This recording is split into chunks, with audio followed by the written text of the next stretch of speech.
नमस्कार, स्वागत है एक बार फिर से आप सभी का आपके अपने चैनल हनुमान सेवा परिवार में। आशा करते हैं कि प्रभु श्री हनुमान जी और परम पूज्य गुरुदेव बाबा नीम करौली महाराज जी आप सभी भक्तों पर असीम कृपा सदैव बनाए रखें। दोस्तों, कई बार हमारे जीवन में हम ऐसी स्थिति में ज़रूर पहुंच जाते हैं जहां पर वास्तव में मंजिल हमारे बिल्कुल सामने होती है। कई बार हमारे जीवन में हमारे प्रयत्न हमें ऐसी परिस्थिति तक लेकर जाते हैं जहां पर हमें लगता है कि बस परिणाम अब हमारे ही हाथ में है, हम अपनी मंजिल को बस पाने वाले होते हैं। परंतु उसी समय ठीक एक क्षण के अंदर हम वहां से विमुख हो जाते हैं, हमसे वह परिणाम विपरीत दिशा में चला जाता है। ऐसा होने पर सबसे ज़्यादा आत्मा में दुख होता है, उसके बाद में दुखी होता है हृदय और मस्तिष्क, उसके बाद में ग्लानि को एहसास करता है। परंतु आत्मा जो है वो पिस कर रह जाती है, जिसे कहा जाता है इंग्लिश में ब्रेकडाउन हो जाना। आप एक क्षण के अंदर पूरे के पूरे अंदर से बिखर जाते हो। और यह जो अवस्था हमने आपको बताई, यह अमूमन हर एक भक्त के अंदर होती है। आप भी अपने जीवन के अंदर कभी न कभी ऐसी घटना का सामना जरूर किए होंगे जब आपको बिल्कुल ठीक अपनी दृष्टि के सामने अपनी मंजिल दिखाई दी होगी, अपना परिणाम दिखाई दिया होगा। आपको लगा होगा कि बस थोड़ा सा और अगले ही क्षण ये मेरा होगा, और वहीं पर वो आपके हाथ से फिसल कर निकल जाता है। बिल्कुल ठीक एक मछली की भांति जब आप तालाब में बैठी किसी मछली को हाथ में पकड़ने का प्रयत्न करते हैं तो वह बिल्कुल आपकी हथेली पर तो आती है, और जो ही आप मुट्ठी बंद करते हैं वह तुरंत उसमें से बाहर निकल जाती है। और ऐसे ही हमारे जीवन की घटनाएं, हमारे आयाम हमारे सामने अक्सर आते रहते हैं। तो इन परिस्थिति के अंदर वास्तव में हमारे लिए क्या लिखा है? क्या वह परिणाम, वह मंजिल हमसे दूर ही होनी होती है? क्या हमारे द्वारा किए गए इतने प्रयत्न और सत्य के मार्ग पर निरंतर चलते रहने का यही फल मिलता है?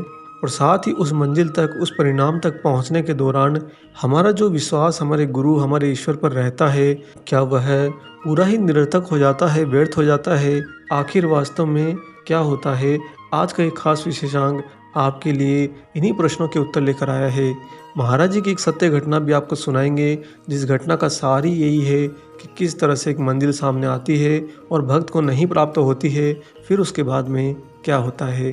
दोस्तों, इन परिस्थितियों के अंदर जो हमें पीड़ा होती है, वास्तविकता यह है कि उसका प्रमुख कारण यह नहीं होता कि हम उसे प्राप्त नहीं कर पाते।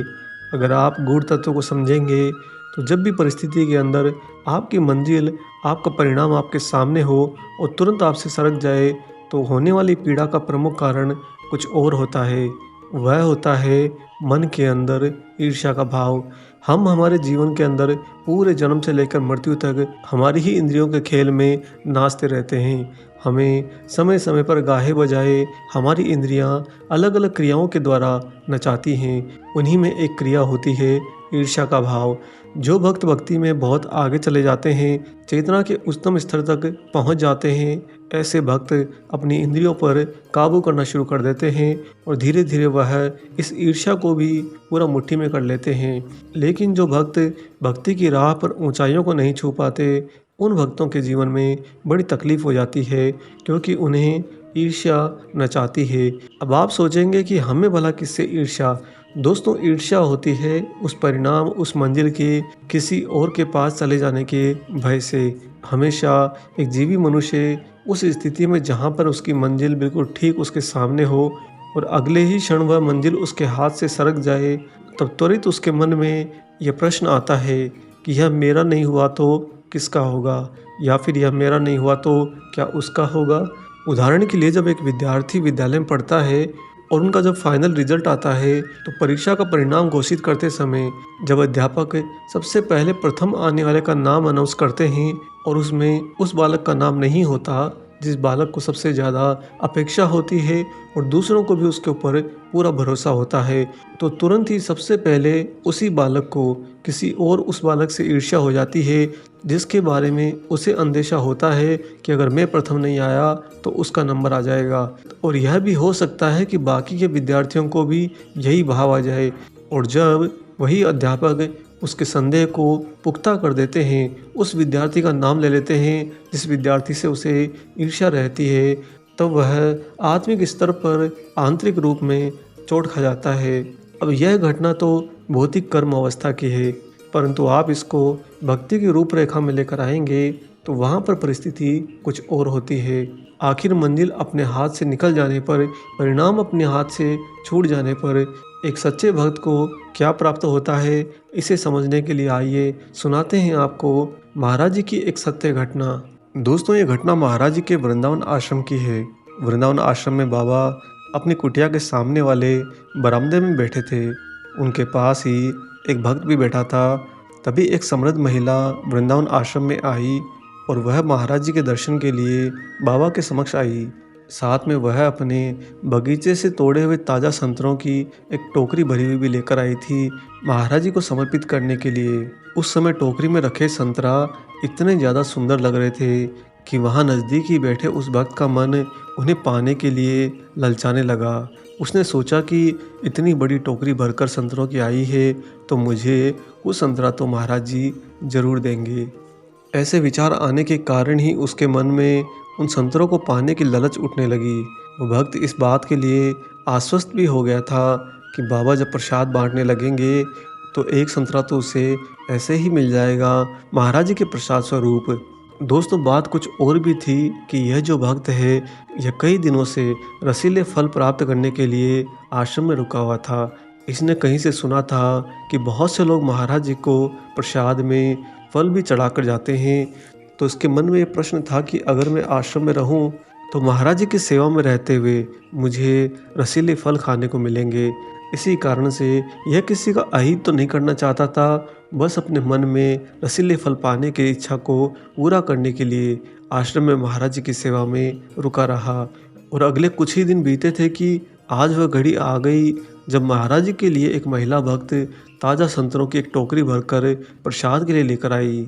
और इसीलिए इतने सारे संतरा देखकर इसका मन ललचा गया। जो ही महिला भक्त ने वह टोकरी महाराज जी के तख्त पर बाबा के पास रखी और महाराज जी को नमन किया, साथ ही बोली, बाबा ये सारे संतरा आपके और भक्तों के लिए हैं।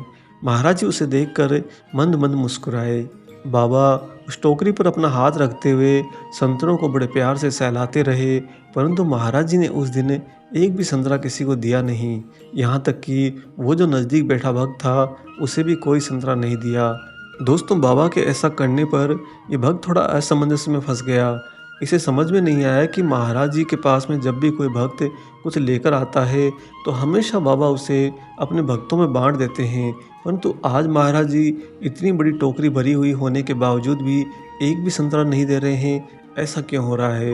ये भक्त बाबा को टुकुर टुकुर देख रहा था। उधर महाराज जी उस महिला की ओर देखकर मंद मंद मुस्कुराते हुए बस टोकरी में रखे संतरों को अपने हाथ से सहला रहे थे। थोड़ी देर में वार्तालाप पूर्ण होने के पश्चात उस महिला भक्त ने बाबा से आशीर्वाद लिया और जाने की आज्ञा मांगी। महाराज जी ने भी उसे जाने के लिए कहा। जब वह लौटने के लिए वापस खड़ी हुई तभी बाबा ने उससे कहा कि ये टोकरी भरी संतरों की तुम अपने साथ लेती जा। उस महिला भक्त ने उस समय कोई प्रश्न तो नहीं किया। महाराज जी की आज्ञा मानकर बाबा का आदेश मानते हुए फलों की भरी उस टोकरी को वापस उठाया और वहाँ से चली गई। लेकिन दोस्तों, इस भक्त को तो काटो तो खून नहीं।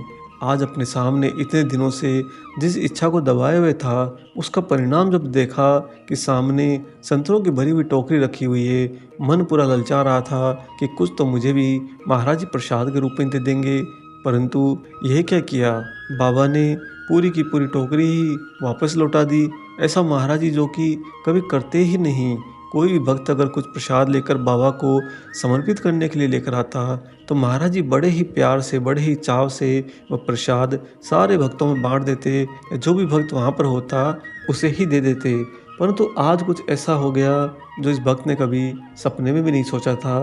साथ ही इसके सारी इच्छाओं पर पानी फिर गया।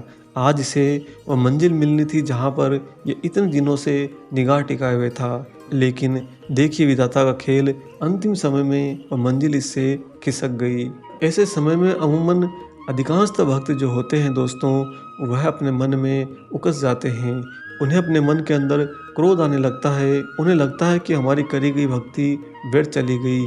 क्या ही मतलब जब महाराज जी के पास में रहने से भी हमें प्रसाद नहीं मिल पा रहा। परंतु इस भक्त को ऐसा कोई विपरीत भाव तो नहीं आया। बस मन में खटकता रहा कि मेरी इच्छा तो कभी पूरी ही नहीं हो सकती।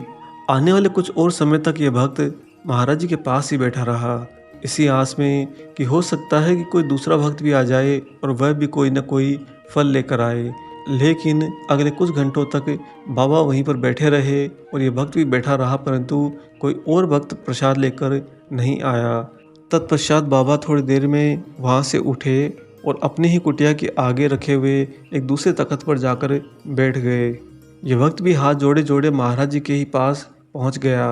अभी बाबा के पास पहुँचे हुए उसे क्षण भर भी नहीं बीता था कि तभी महाराज जी ने अपने कंबल के भीतर हाथ डाला और 2 पेड़ से पत्तों सहित तोड़े हुए ताज़ा संतरे निकालकर इस भक्त की ओर महाराज जी ने आगे बढ़ा दिए। बाबा ऐसा करते समय मुस्कुरा रहे थे और मुस्कुराते मुस्कुराते ही महाराज जी बोले, लो संतरा लो। दोस्तों, उस समय भक्त को ऐसा लगा कि न जाने कितने घड़े पानी उसके सिर पर डाल दिए गए हैं, जिसका तात्पर्य ये है कि वह शर्म के मारे डूबने लगा। वह मन में बार बार सोचने लगा कि मैं क्या सोच रहा था, ये क्या हो गया। मेरे सामने आई मंजिल मेरे से सरक गई, परंतु बाबा ने मुझे वही मंजिल वापस लौटा दी। यह भक्त अपने मन में महाराज जी की सीख को ग्रहण कर चुका था। इसे समझ में आ गया था कि जब भी आप अपनी मंजिल तक पहुंचकर भी उसे प्राप्त नहीं करते हैं, अपने प्रयत्नों के परिणाम को प्राप्त नहीं करते हैं, तो भी आपको स्वयं को पीछे नहीं लेना है। क्योंकि अगर आप भक्ति पर हैं, अगर आप महाराज जी के सानिध्य में हैं, बाबा के साथ में हैं, तो महाराज जी आपको आपकी मंजिल, आपका परिणाम वापस ज़रूर देंगे, हर हाल में देंगे। और वह महाराज जी का अलौकिक प्रसाद होगा आपके लिए भक्ति मार्ग पर चलते हुए।